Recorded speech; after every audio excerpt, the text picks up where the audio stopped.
Are we recording business shit or are we good? I'm confused. So welcome to the New Uppsala podcast. We're going to be talking about business and the little side stuff that we do behind the scenes that y'all don't see. There you go. There's your intro. Wait, are we actually doing this? But then we'll be good. I thought you did it. I was like, okay, fuck it. Let's do it. I mean, it is recording. Is it really? Okay. They want to see the wheel behind the scenes.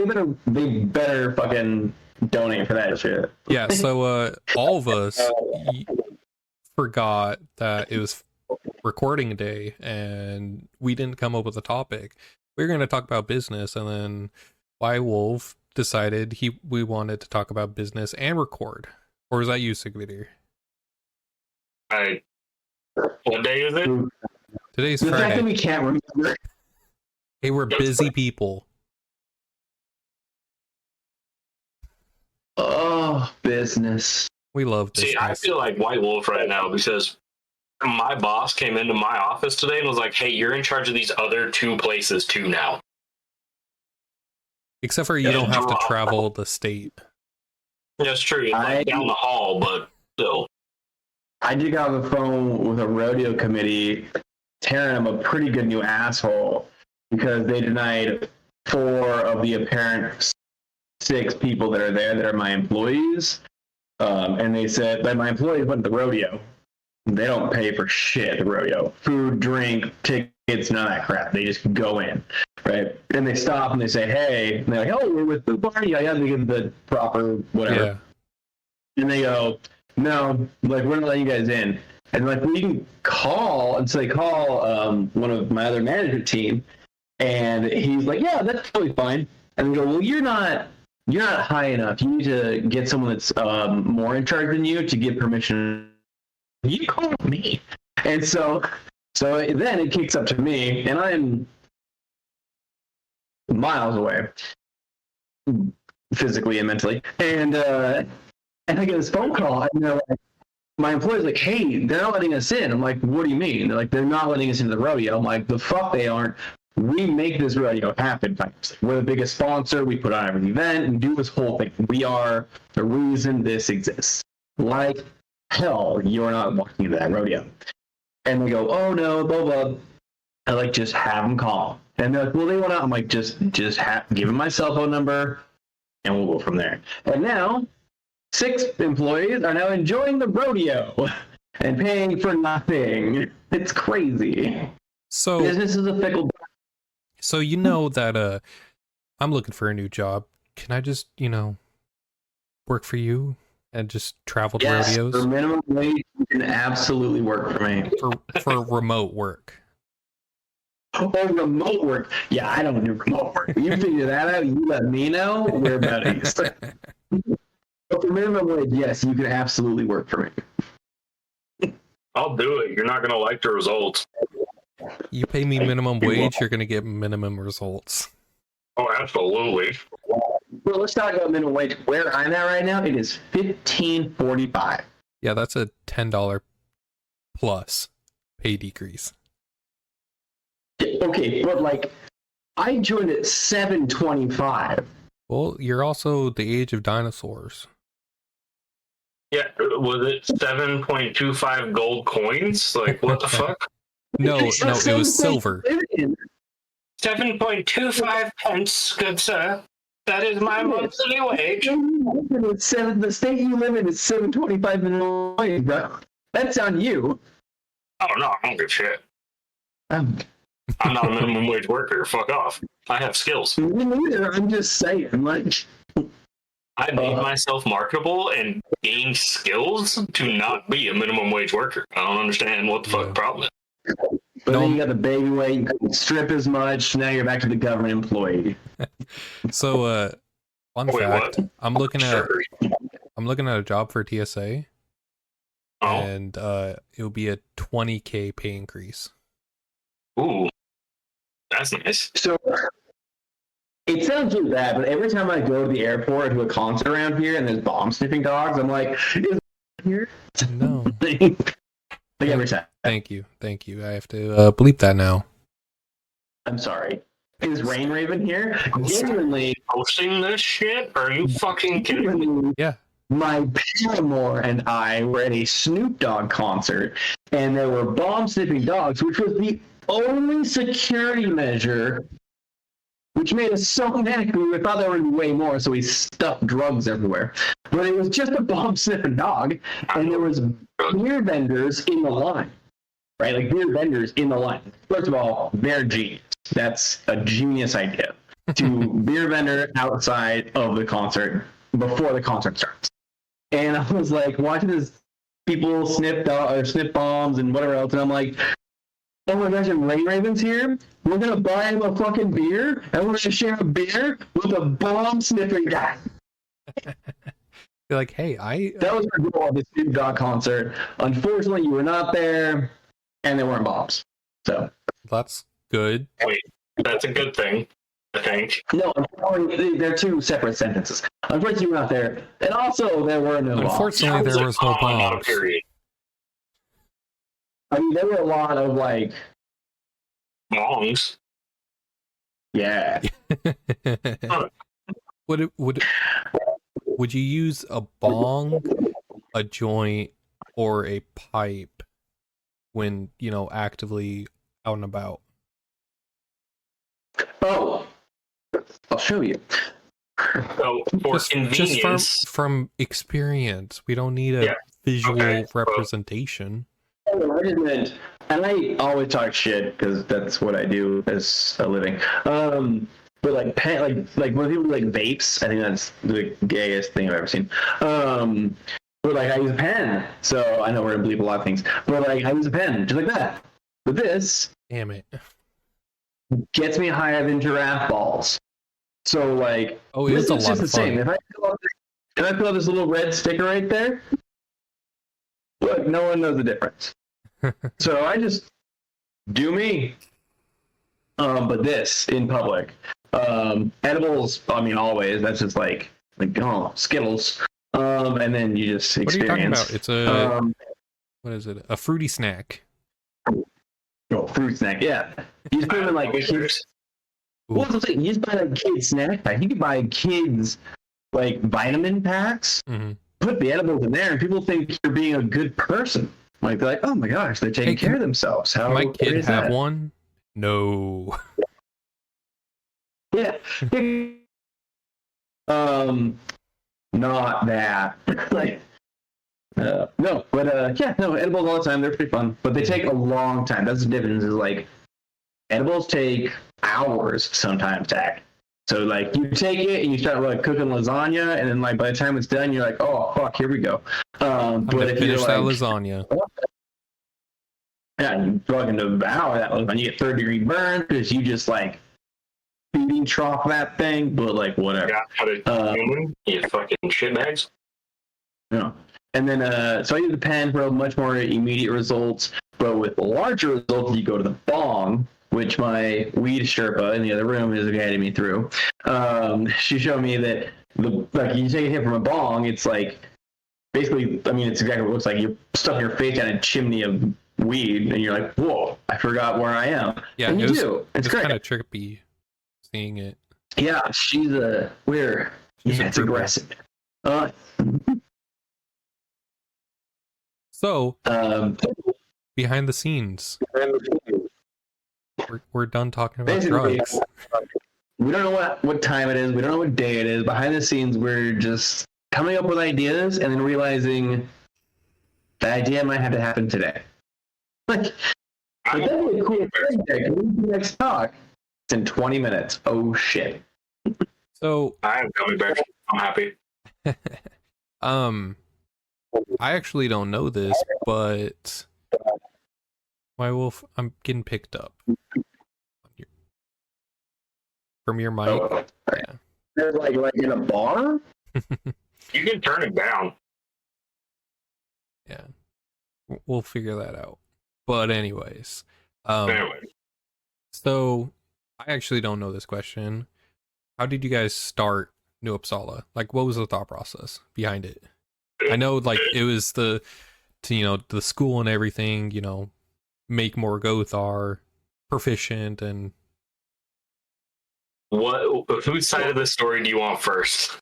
Well, the biggest problem was that you can't make Gothar with two Gothi because they can't get pregnant, and there's no guarantee it'll be a Gothi. So Not anymore. That's why I said Goth. Okay. It's 2023. Yeah, you ignorant ass. Pregnant with a religious concept. I identify as a Gothia. Oh, yeah, you should. There's Wiccans, Druids. Wait, everyone else but us. Yeah, you should go over there to the heathen states. That's fine. No, It'll I'm be just fine. gonna go to the powerlifting event and win, get gold. Okay. And win. Yep. But how'd Anyway, you guys start? Like, what was the reasoning behind it? And share some details. So, my side of it, because we both had this idea of doing something like this, but we never talked about it until one very drunken night, where we were just shit faced. We were like, we should just start a. I don't even remember who said it first. It was like, we should just start a school for Gothar. And one of us was like, yeah, that sounds like a great idea. Then ta-da, New Uppsala was born. But what it really came down to was we had looked at all the other training programs, all the other people that were trying to do this, the incontinuity or discontinuity of all the other programs, or just individuals teaching individuals. And while everyone had a different idea, and that's totally fine, your practice is your practice, and that's fine. But there wasn't a pillar in the community where a lot of people come into a new religion or something like that, and they go, all right, where can I learn about Buddha? And they go, Tibet. Or where do I learn about Jesus? And they're like, the Pope, or the bishop, or the pastor, or whoever it is. Whoever that individual is, they go, oh yeah, this is the person you ask about it. This is where you can go. This is where the information comes from. What heathenry lacked was a center point of somewhere that people can go, that's reliable, that is free thinking, and is encompassing of all different paths of heathenry, that we can say, oh yeah, go talk to the Gothar of New Uppsala. They know what they're talking about. They won't shun you from anything. They won't tell you you're dumb. They're good people. And that's what we were going for, was that center point idea of where's the focal point of heathen. We didn't really have one. I mean, we have them in other countries, like up in Sweden and Norway, and those places. There's different groups and people there that practice very heavily and are well-renowned in their own right. But when we looked in the US, there was drama and infighting between the bigger groups inside themselves and from the outside. There was issues of that regard, and their training programs that I actually personally looked into were, in my very humble opinion, inadequate in certain areas. They would hit certain points but miss others, and they didn't really teach the idea of open-mindedness that we were trying to embrace here in Uppsala. Of the, I don't care if you follow Jotuns, or if you're a Lokian, or if you're Vanatru instead of Asatru, or any of those, I don't care. That doesn't bother me. It's just a different frame of thought that we have to look at. So that was my biggest thing, was I didn't see anything that was equatable to my vision. Therefore, I had to, with my wolf's help. But you should hear his side of it too. I mean, it's all true to point. Like it's not wrong. My biggest thing, like what drove me towards the same goal, a different aspect, is I saw a lot of different things being taught for religious leaders. I saw a different. I mean, there's MCs, there's religious facilities, there's all different denominations of the same religion, and also new religions happening all the time. But they're all teaching the same concept, but very different like mentalities and rules and things like that. And what we do with our time of age, everything with it, what we follow is generally made into something that it's not. It's basically clumped together with racism and or power factions or whatever you want to call it. Now, this happens all the time with our faith, our religion, our belief, whatever you want to call it. It's a difficult subject to approach because it happens regardless of whether you want it to or not. It's like anything else, like any other religion. I grew up LDS, and they hated the FLDS, meaning that they could have multiple wives, all that crap, and my family didn't grow up that way. Now they're the same religion, different sects, and different viewpoints, and that's the problem we view all the time. So as a pagan standpoint, not a heathen or however you want to classify it, we came together and said, hey, we want multiple factions to teach multiple factions. The only difference is we want everyone to be on the same, not even the same, but like standards, having the same mental capacity of saying, we're not better than everybody else, we just want to help everybody. Having the same idea of saying, look, we want the same thing, we approach it the same way, and that's not for everybody, and that's why we don't accept everybody, and that's why it came into a school instead of just a community, because while communities do kick people out or whatever else, they're very welcoming. And in schools, we can be a little bit more strict, we can make sure that certain questions are asked, certain lines are crossed, and be able to hold people more accountable than as a just, hey, we mentioned this once. It gives more of a structure to the same moral characteristics we all seek to see in society and ourselves. When we came up with this idea, we're like, hey, we want to teach Gothar. We want to teach this. But we also have friends. We all have friends, especially the three of us, on that are Druids, Wiccan, I mean, like all different things in walks of life. I was, with the Buddha or the Buddhists for a very long time in Thailand, even in Utah. I've walked all sorts of paths and met very many people that are so influential, I would never not want them in my life. Meaning that in my own pursuit of religious belief or teaching that, I want them to influence others as well. Every aspect of every religion can't be one, but you can take something from everything and make it your own. And that's why we try very hard to say, look, we're not going to teach you how to believe or what to do. We're going to say, here's the baseline. We do have standards for moral value in this society we're building through this school, and we're going to hold you accountable to those things, and we will be the ones to make sure that if anything happens, it's not a fault of our side or our belief or our teachings. And that being said, it sounds like it's a more power kind of standpoint. The three of us are just the three of us until we become the 4 of us to the 10 of us to the 100 of us. Who cares? The only idea right now is we're creating the structure of the school to hold others accountable to their own moral values and making sure that when Gothar go out throughout the world, we have the same base. We're not going to reject someone that's potentially needing help that we can provide them based off their sexual orientation, actual belief systems, race, or anything else. Because I help LDS and Mormons all the time, and I help Lutherans all the time, and I help Wiccans all the time. I don't care what you believe in. I'll help you the best I can, and I'll teach you the way I can help, but that doesn't mean I'm going to believe what you believe, and I believe that you'll believe what I believe. I'm just going to help you the best I can. If I empower a rune and you see it through a crystal of an amethyst or anything else, and that translation takes place, that's fantastic. We've now connected as a human being, as a whole, and as an energy. But the school was made to say, here's our baseline. We'll take Druids, Wiccans, any type of teacher that's willing to teach as a whole, as a community, to build the community forward, and that's what started the school, in my opinion, is we want the same concept, but we can't just have one laser point view of that concept. It has to be a prism. It has to diverse. It has to go into every direction when light hits it. It has to be that way. So, yeah. So here's a thought that White Wolf brought up to me, or made me think about. And you said something along the lines of, if there's religious leaders of other denominations, you would welcome them in to be teachers? Yes, would to a degree of what's being taught.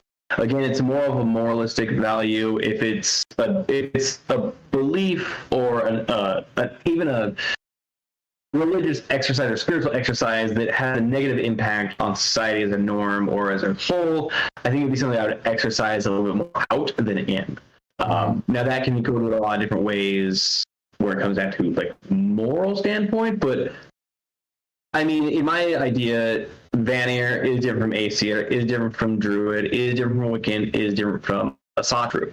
Those are all different things to me in different religions. So if someone that was a Vanir priest and or a Wicca or whatever else, that would be saying, yes, these are the religious endpoints that I would openly welcome into the school.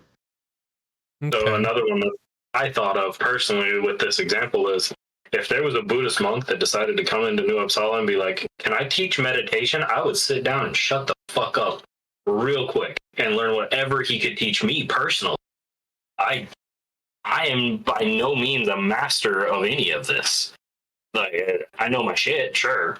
But if I had someone who has meditated for years, this is their practice, this is what they do day in, day out, this is their entire life, is the practice of meditation, of breathing, of centering oneself, of finding Zen, of doing those good things, I will sit down and shut up and just listen. Mm-hmm. And I will take whatever they can teach me. So absolutely, if someone like that ended up coming into it and asking if they could teach, yeah. Obviously, we're going to vet the individual to a certain extent, just because we don't want random, I don't want random motherfuckers jumping in and being like, this is how you meditate. And you go, ha, ha, and they're fucking being weird as shit. No, it's fucking here. Okay. But if the individual is vetted and good to go and they want to teach, yeah, why not? See, I was thinking of it along the lines of, so we have, I'm thinking of it as like college and having like a seminar or, a guest speaker. But when Wolf said along the lines of, and I guess you kind of, Sigvidir as well, of having like a teacher, I'm thinking of it as, how we do it right now. It's all three of us. We meet every Sunday. We talk to our individuals about their current assignment. Would they be along with that, or would they be in part 2 or stage 2 of the training program? I understand what you're saying. As the school that we are in our current existence, it is based off of Poetic Edda and those types of values and those stories, essentially. So the idea would be like, if we mix different religions into it, do we study the Poetic Edda and the Quran in the first volume and see where they branch out from there? Or do we wait until they understand this baseline of our standpoint of a Satru before they expand their own religious ventures? Mm-hmm. Right? Yeah, that's kind of what I was leading on. It was like, if we, we focused on heathenry as an aspect, because we're all heathens, all three of us. We believe in the Norse pantheon. But if we have, a Buddhist monk, you'd be like, hey, I want to teach stage 1, or, a father comes and he's like, I want to start at stage 1. That was my thing, is, would they be guest speakers? Would they be phase 2? Or would they be the whole shebang that we are? It would depend on what the subject was. So in the examples you gave, with a Buddhist coming in and saying, hey, I want to jump into stage 1 and I'll help you guys teach meditation stuff. Like I said, to a certain point, yeah, absolutely. Mm-hmm. Teach them basic meditation practices, 100%. Obviously, like I said, we're going to vet the person beforehand, but I could see having once upon a time a class, or once per group that we go through, having them come in and say, yeah, this is basic meditation. Absolutely. In certain regards, yes. Would I say I want a father of a Christian church to come in and teach their stuff? Not in the first round. Not in the first section. Not to mention, that individual's got to be fairly open-minded. You get what I mean? Like, they would have to be pretty open-minded to the idea of, these are heathens that I'm talking to. I'm not going to convert them as much as, and maybe he does, I don't know, it's up to the individual. but it wouldn't be the same idea. You know what I mean? Yeah, and he'll get back eventually. But I don't know. It's a good question for the foundation of what we're doing. I think it would come down to a few different things. One, this person, let's say if they wanted to learn it or they want to teach it, are two very different things. Right? Mm-hmm. To me, if someone came and said, "I want to learn more about religion or whatever else," right? Okay, cool. And essentially, those that don't know, that we vet people, just like Super Duper says, we go through the vetting process, we ask questions, things like that.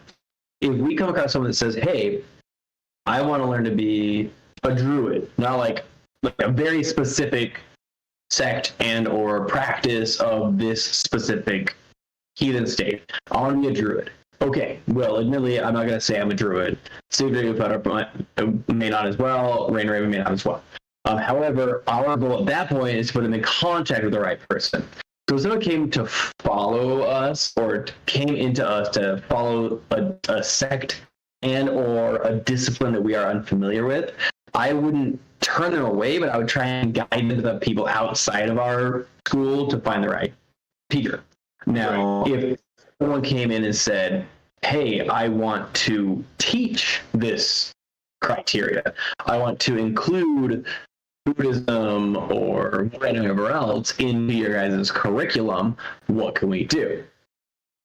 To me, that's an open conversation of let's deconstruct the baseline, deconstruct level 1 or whatever you want to call it, and see what we can do to compromise, what we can do to keep the same mentality. As long as the moral standpoints, the mentality are the same, I think we can progress equally. Because if anything, it will give, let's say, Buddhist monks, or aspiring Buddhist, whatever else, acolytes or anything, chance to experience other religion practitioners at the baseline.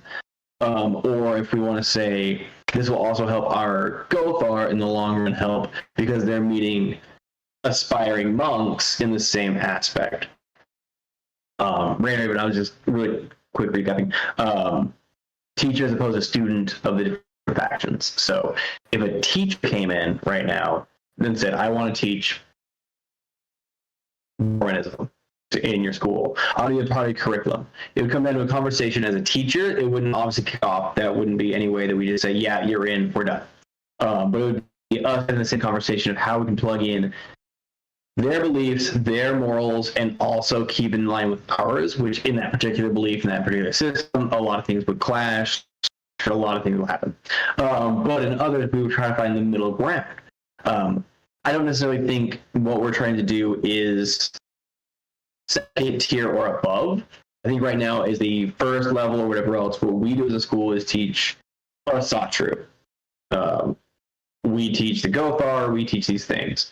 But having those in our pocket, kind of on site and with us, I think is still paramount to have.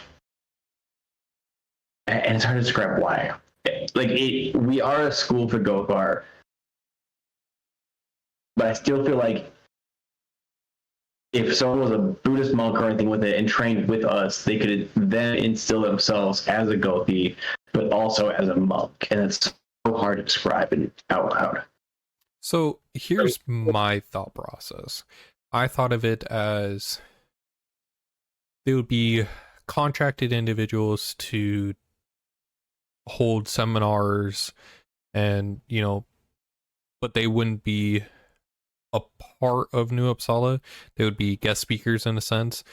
It would be, for the Raven program, we would have a father come in and be like, "All right, teach, quote, quote, teach us the Bible so we better understand it."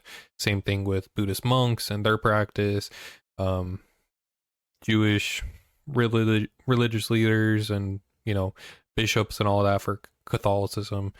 Have those guest speakers come in, and for the Sentinel, have history buffs that, this is their full-time job. They have a formal education.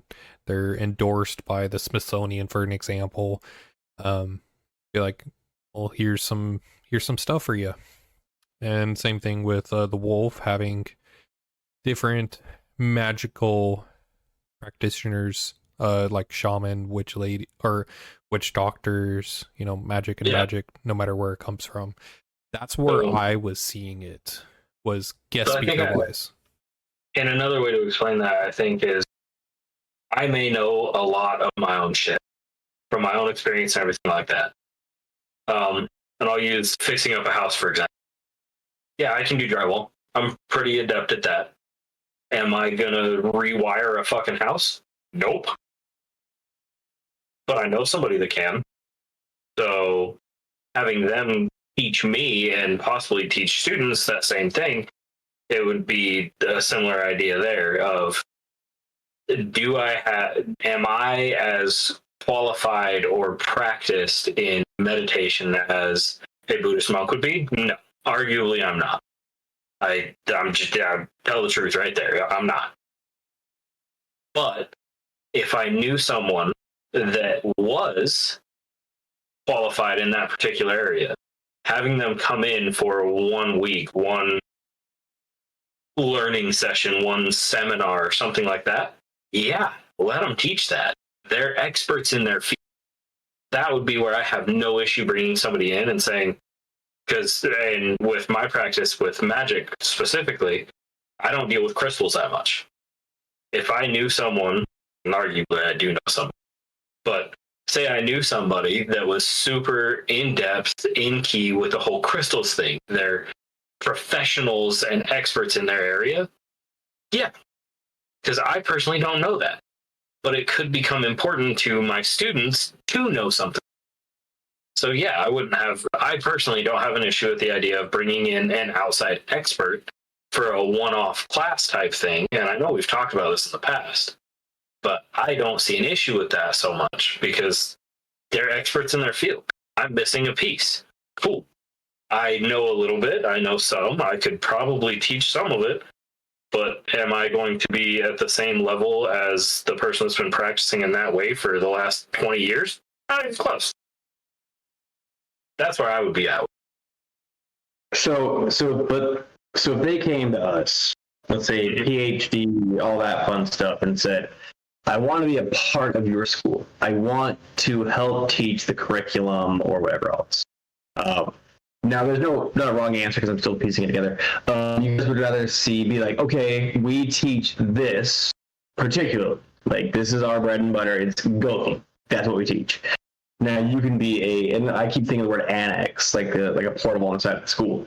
Like you can be an annex teacher and or whatever else, or a substitute essentially when one of us calls out, and say, okay, we want you to be part of it.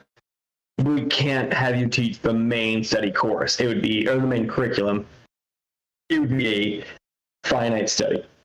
If they, it's hard to say, but like if they're not good enough with that, like what if they're like, well, like I have this and this master's degree, this PhD, this criteria.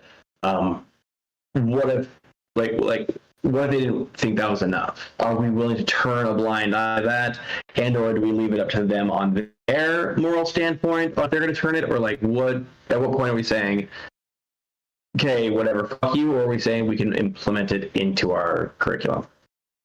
I think when you brought up the main curriculum, religious stuff. That's what we do. That's day in, day out. We read the Poetic Edda. We know shit and everything.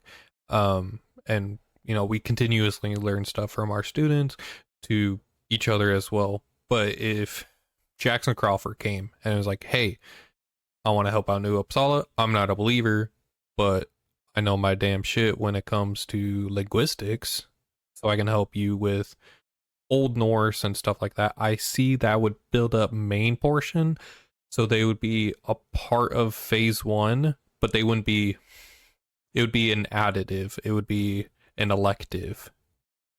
Same thing with a Buddhist monk teaching meditation. They aren't a practitioner, but they damn know how to meditate.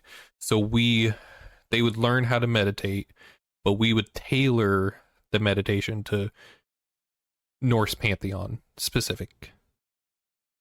What are you guys' thoughts? Yeah. My thought process on that is essentially they would become a guest speaker. Like it's a once in every 3 months they come around to go over. So we can use Jackson Crawford. For example, once every quarter of the year or whatever it is, he comes around and offers hypothetically, and it's crazy hypothetical because we're not close enough to the attention of Jackson in this regard. But if he came and said, hey, I've got 2 hours, 3 hours this week where I can be available to your students for questions and stuff like that, or I can be on there for an hour for a call or something like that, where I can teach this portion of linguistics. Cool. Yeah, that's all right. Sweet. And personally, we know of him. We know of his credentials and stuff like that. So that vetting him and stuff like that would still be we'd all have a conversation with him. But if he was like, yeah, I've got an hour, I can be on a call with you guys for an hour on this day. Hell yeah. Guest speaker time, like, he talked about the fundamentals of Old Norse and the way things sounded or pronunciations, stuff like that. Absolutely. He has all that time, all that expertise in that area. As a guest speaker, yeah, I'm good with it. But would he be a standard every week part of the school? No. That wouldn't make any sense. In my mind, for his time or ours. But if you don't seek teaching education or giving education to be a one-off or a side, basically a side bitch of it. So if they came in and said, no, like, I want you upon this every week, or they walk, and like, to us, that's a huge detriment. And people that are looking to teach, like, yes, they can do the same thing we're doing. They can start all the schools they want for the religions or the paths they believe in.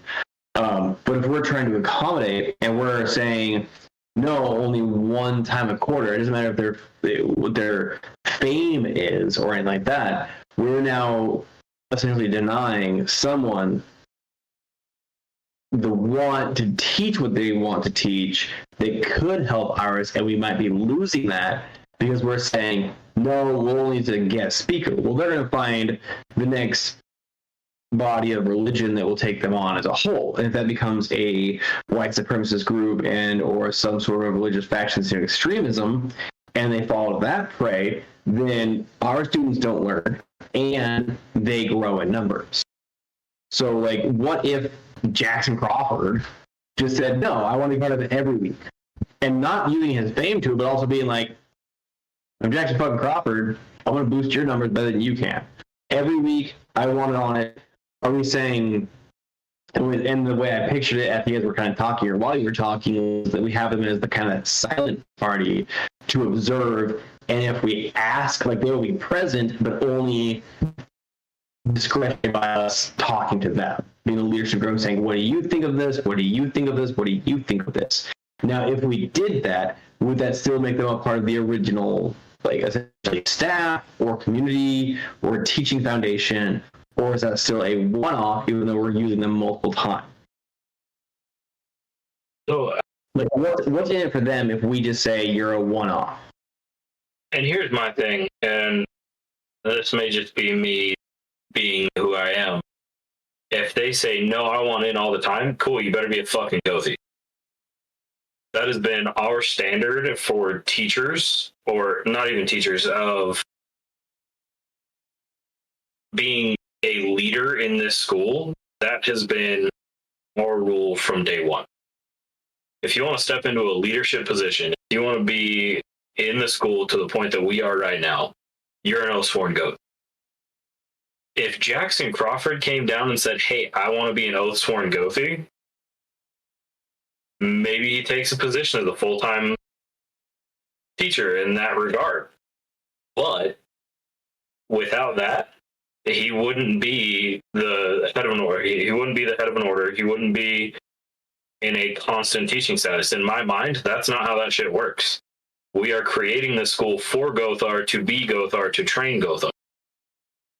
I understand somebody coming in that has expertise in certain regards, and teaching courses or classes on certain things, sure.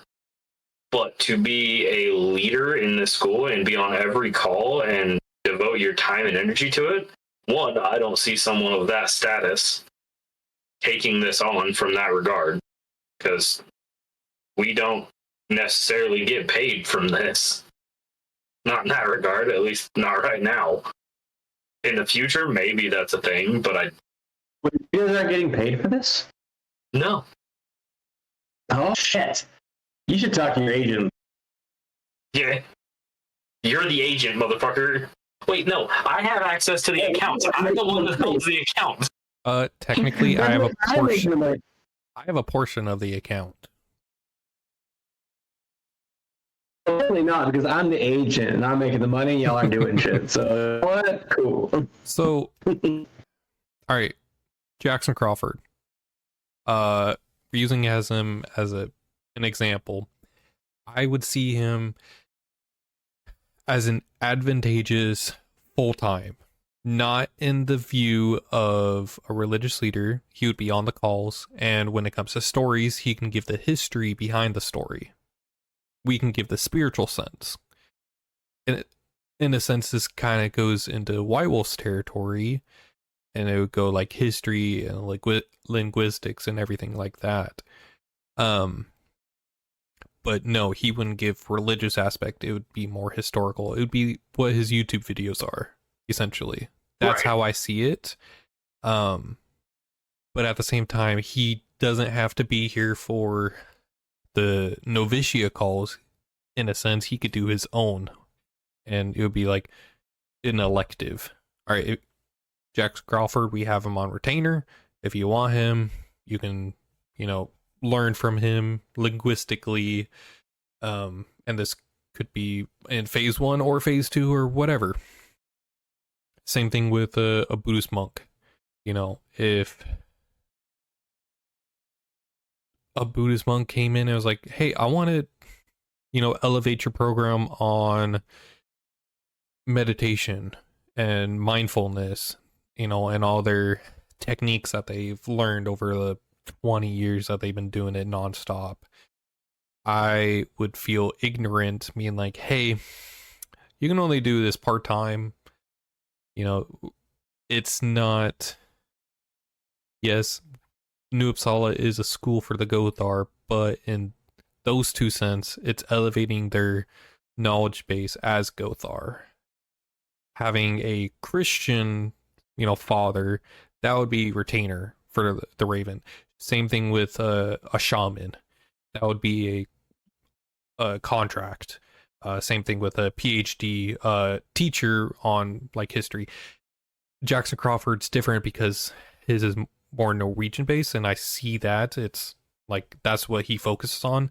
Now, if it was history behind Egypt or Greece, that one would be on retainer because of his studies and his profession. It's not tailored to the Norse pantheon, so at that point I would see them put on retainer and part-time.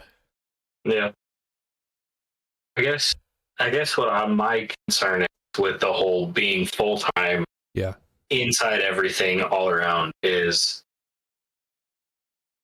do they have the drive, the pride, the push to make this all work? That's where my hang up with that is. but at the same time, right, they're full-time instructors, but they're not on the board of directors. Yeah. And when But you said about you have a full-time job, but you're not exactly that. You're not an investor. You're not a CFO, a CEO. Like, you're getting exactly what you put into it, which is full-time. But it doesn't mean that you're making salary and bank off the residual. And when you did say that all leaders within New Uppsala are Gothar, the last individual that, unfortunately left, I'm not going to say names, but he was a Vidki. Yeah, and we saw how that worked out. And that's what I'm just saying. You said from day one, and just making a clarification. And that's that was one of the big lessons for me. But from where we started, we said nobody but Gothar should be in that stance. But And I want to say it wasn't enforced, or he didn't earn he didn't like officially make a heads of order. He was contract at that point. He was still contracted in the term that we're using. I suppose. Yeah, I get what you're saying. And it's a good example of like exactly that, like a contract that became a permanent to a degree, not To a degree. where they're assigning or whatever else, but they are there every time, and a soundboard for the students and everything with it. They became a trusted individual within the school. Mm-hmm. And that's a totally different aspect. If a Buddhist monk said, "Hey, can I come teach a 2-hour class on blah blah blah blah?" and I said, and we decided, yeah, sure, and he does it again and again and again. At that point, there may be a case for, do you want to just be here full time, dude? Like, is that where we're at? Like, you want this? Because at that point, they've gained a rapport and a reputation within the school itself. So there's that side of it too, where that can grow to that extent. You know what I mean? So there's a lot that goes into that. Oh yeah. There's so many avenues and things we would have to digest. It's all circumstantial. It's a case by case basis, whether the individual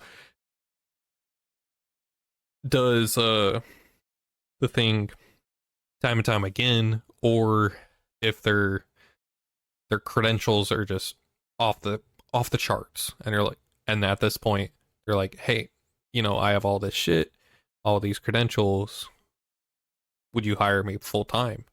And then that would be a more at that point it turns into a job interview. Yeah, like that's a resume. Like that's a, hey, I want to work for you, with you, whatever. Yeah. Okay, cool. Where's your job? Where's your resume? And they're like, I've got a PhD in Northern European ancient studies and history, and I've got and I've been doing this, and I've been in a teaching career, or this or that or the other for this long, and that turns into a resume. And I'm like, okay, you know your shit. Let's sit down and have these conversations, and then it's an interview. It's a job interview. Yeah. Which Jackson Crawford's would go fairly smoothly. Oh yeah. Just throwing that out there, if you ever like happen chances have crossed our shit, reach out to us by all means, good sir. But hey, please, great. I want to say on your website, I did read that your what was it? Your expertise were on loan for 5 figures. We don't make 5 figures, but we have 5 figures of heart. It's 5? Yeah. That's his contracted That's amount. So gay. I want to say that's his contracted amount. It's 5 figures. Okay. I can get a religious PhD on the phone in 5 minutes for free. Like, it's an archaeologist and anthropologist master degree, dual masters, obviously, in both, at a university, also teaching, but it's only in Wisconsin, and still, so maybe he has some competition. Maybe someone's core the market. Maybe fucking not, Crawford. Look at this fucking farm town goddamn grove on his farm while we jousted on horseback, motherfucker. This redneck piece of shit and I went back. He's got a mullet like Leonard Skinner, and he's got 2 degrees too. Let's go. And he's obsessed with religion. I mean, so in that regard, yeah, there's room for us to have those conversations or possibly bring somebody in that regard. Absolutely. I would never deny it outright. It would be a case-by-case basis for a while. But if they came in and taught a class and then a month later they're like, hey, can I come do that again? That was kind of fun. Okay, yeah, sure, whatever. And then they do it again and again and again and again. At that point, it's like, okay, what are we doing here? Yeah. Like, are you working with us now? Is that how this is going to go? Are you invested now? Is that where we're at? So there's room for those kind of conversations, and I know we've had them before. I know before you took on a slot or your position as a head of an order, me and Whitewolf have had this conversation multiple times as to who and how and where and when. So it's been around. It was the before time. Yes. Yeah. Before the time that we forgot what time and day it was. What are you talking about? That's every day. Yeah, all three of us. I genuinely missed the memo. Why did we change to Fridays? What's happening with this day? Like, what the actual fuck? How did I miss this? Was it when I was gone and y'all were like, fuck it, it's Fridays? Because I feel like I am not TGI this effing. So here was the layout. It was while you were off being a cowboy, it was just me and Sigvidir, and you're running around with your head cut off. And we both And to defend myself with, but fuck. We decided, all right, since we both have to wake up at the crack of dawn, myself at 1:30 and Sigvidir at 3, it's killing us because, I woke up late sometimes and showed up to work late, but, that's here nor there. So yeah, it was killing both of us, and we turned into that. We unanimously, because it was only 2 of us on that call, we unanimously decided it was unanimously. It was 2 of us in the call. Oh my god, if we can run both with other people on this call, we're just gonna have chaos. Okay. Science are really kicking me in the ball, but it's cool. Why? What time do you have to wake up in the morning, huh? Noon. Well, I'm gonna check this break. What time? What? What time do you have to wake up in the morning? I have any idea. See? Get the fuck out of here. Listen, man. I don't want to do on Friday. I don't remember where I was. And then I was like, it's Friday, and then I started cooking dinner. But I was just curious when that memo dropped down the pipeline, because I sure as fuck didn't get it in my inbox. Yes, we did. I swear we told you. Yes, we did. I know we did. Last week, I was 2 weeks ago, I was sitting there, like, we told you while you were doing your shit. Hold on. Sigvidir, can you pull it up? Because I can't, because, recording the faces and everything. When I was in a fucking rodeo? You said, okay. How am I supposed to know if you actually digested it? Let's see it.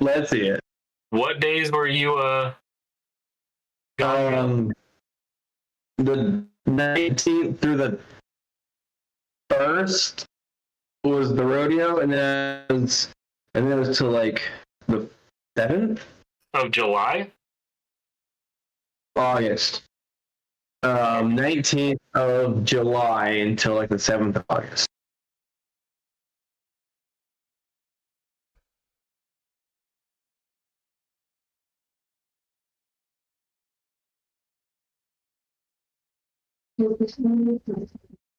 What? I'm apparently very loud. Yeah, well, you live in an apartment, and that's your fault because you have neighbors. You should. I'm telling you, these roofs, they're made for you, but they're. Now, I just get yelled at if I'm loud because I would wake up the kids, but I don't have any kids today. It's a kidless night. Yeah, but that's you every day. Wait, what? Oh. She said you do. What? And this is Frankie, our dog. Oh, yeah, okay, there you go. It's like, whoa. Wait, so you're telling me this while podcasting and it's getting recorded? Oh, I don't have kids. Yes, you do. What? Oh, walls drip blood. And now it's permanently yeah. saved. My Yeah, the gender reveal. The dad committed suicide. Damn near. All right, Sigvider, you got it. Okay. Here we go.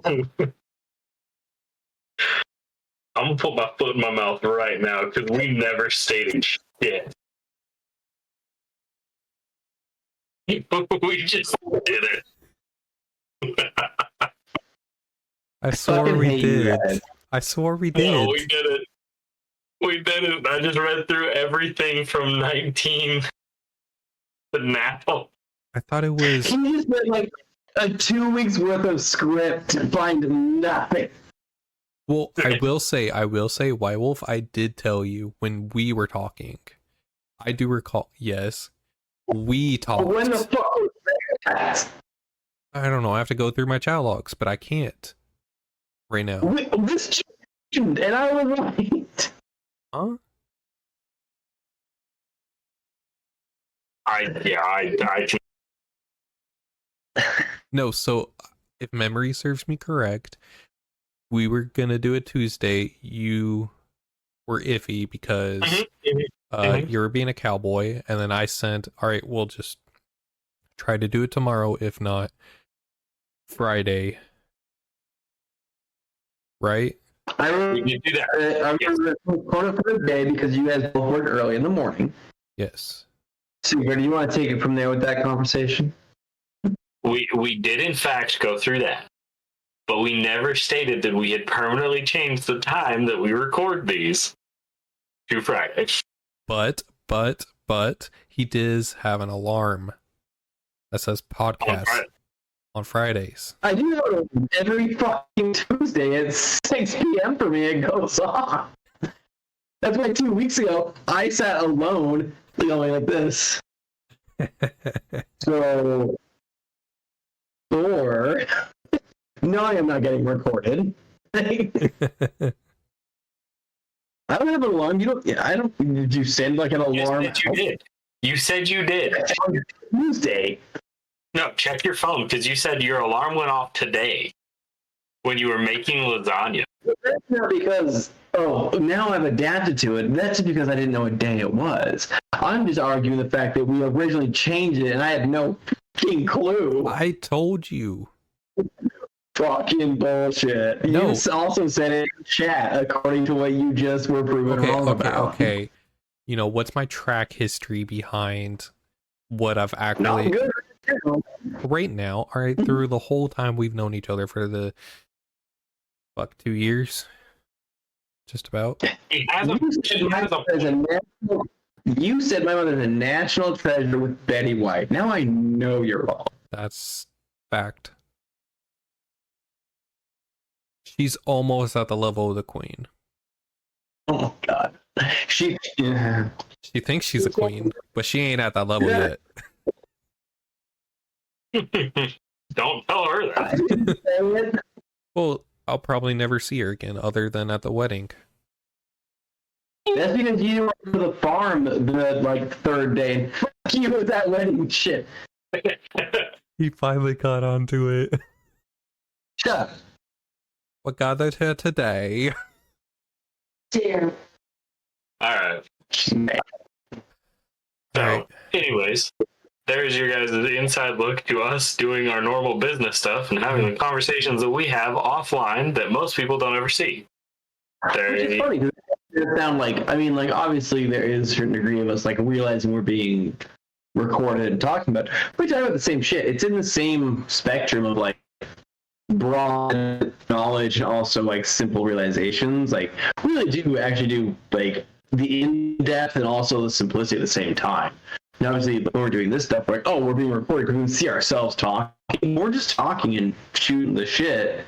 It's the same, level on both sides of the spectrum, our entire conversation. We'll say super simple stuff, like name pronunciation, and we'll get into this really in-depth thing of race and whatever else. So it is actually pretty cool to see what the scenes, because it seems like it was, to me, the depth we went into on both sides of it seems like it was scripted, or seems like it's what we're pandering to, but it's pretty genuine. We're very simple, also very advanced. I will honestly say we had zero plan for this.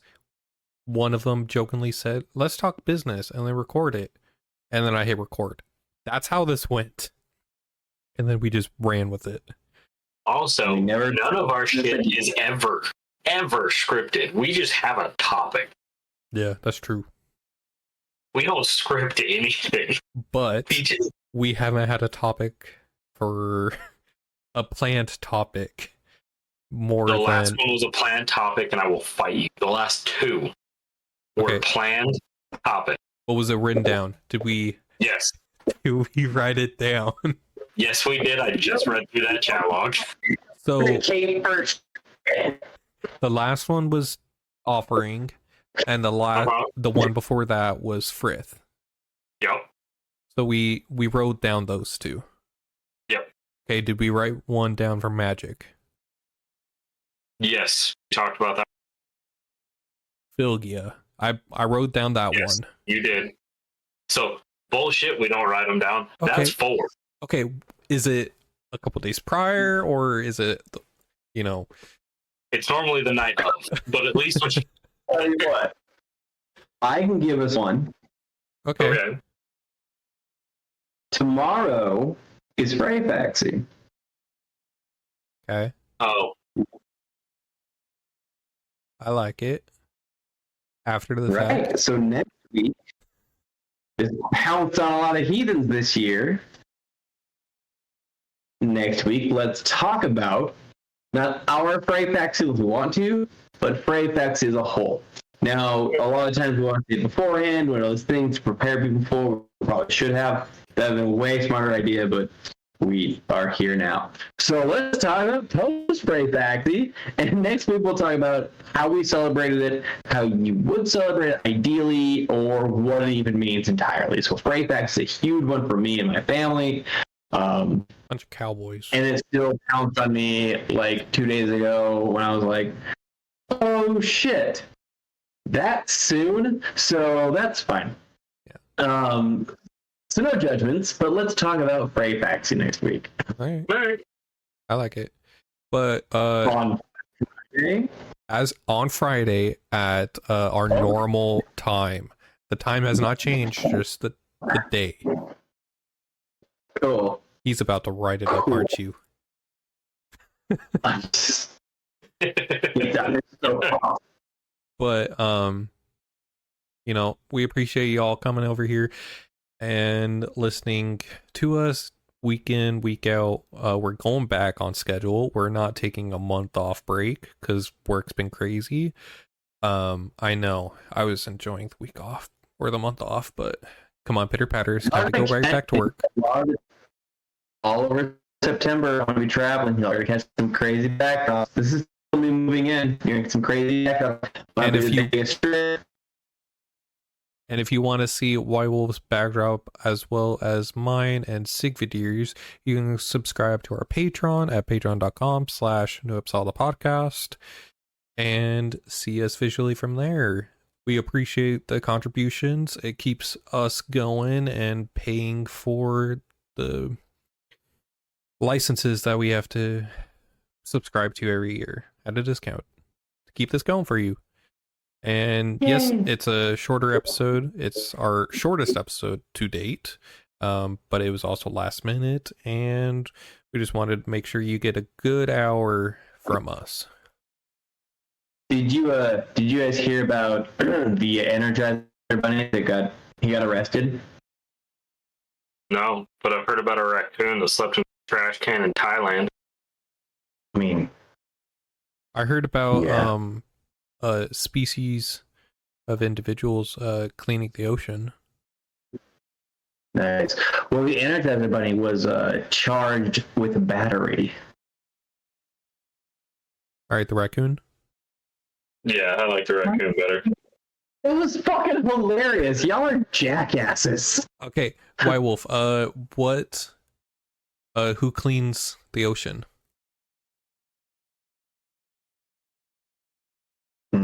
Who? Mermaids.